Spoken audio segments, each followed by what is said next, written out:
परिसरात ठिकठिकाणी पाऊस पडतोय, जसा तो मेट्रो आणि परिसरात पडतो आहे, मेट्रोच्या या मार्गात पडतोय, तसा कोस्टल रोड परिसरात देखील जोरात पाऊस झालेला आहे आणि त्याच्यामुळे ठिकठिकाणी सध्या जोरदार वारा आणि सोसाट्याचा वारा, त्याच्यानंतर जोरात पाऊस असंच चित्र बघायला मिळतंय।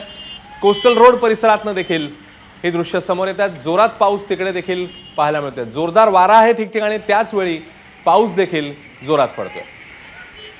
अभिषेक मुठाळ पुन्हा एकदा ताजे अपडेट देत आहेत। अभिषेक, अश्विन, सध्याला जर का परिस्थिती पाहायची तर मोठ्या प्रमाणात धुळीचं वादळ जे आहे ते आपल्याला दक्षिण मुंबईच्या बाजूने सरकल्याचं पाहायला मिळतं आणि त्यातच कोस्टल रोड परिसरामध्ये देखील मोठ्या प्रमाणात वादळाची दृश्य जी आहेत ती आपल्याला समोर येताचं दिसत आहे। अनेक ठिकाणी झाडं देखील उन्मळून पडली आहेत, विक्रोळी असेल, घाटकोपर असेल, या ठिकाणी देखील पावसाला आपण सुरुवात झाल्याचं पाहायला मिळालेलं होतं। अनेक ठिकाणी सध्याला दादरमध्ये जर का बघायचं तर दादरमध्ये देखील सध्याला हलका पाऊस जो आहे तो आपल्याला होताना पाहायला मिळतो आहे।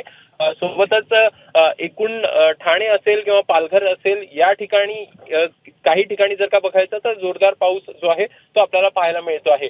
प्रामुख्यानं जर का राज्याची परिस्थिती संपूर्ण पाहायची तर नाशिक असेल, पुणे असेल किंवा मग नगर असेल, औरंगाबाद असेल, सांगली असेल, कोल्हापूर असेल, या भागांमध्ये काही ठिकाणी गारपिटीची शक्यता जी आहे ती वर्तवण्यात आलेली आहे आणि पाऊस जो आहे तो देखील आपल्याला पाहायला मिळू शकतो। मात्र सध्या एकूण कोकणातली परिस्थिती पाहायची तर कोकणामध्ये सोसाट्याचे वारे जे आहेत ते आता आपल्याला वाहताना पाहायला मिळत आहेत आणि सोबतच पाऊस देखील आता सध्याला होतो। नक्कीच अभिषेक, तुझ्याकडनं ताजे अपडेट घेत राहू। तुर्तास कोस्टल रोड परिसरातली ही दृश्य आपण बघतोय। धन्यवाद अभिषेक या माहितीबद्दल। तेव्हा मुंबई आणि परिसरात ठिकठिकाणी जोरदार पाऊस, कोस्टल रोड परिसरात पाऊस, तिकडे मुंबई मेट्रोचा देखील या पावसामुळे खोळंबा झालाय।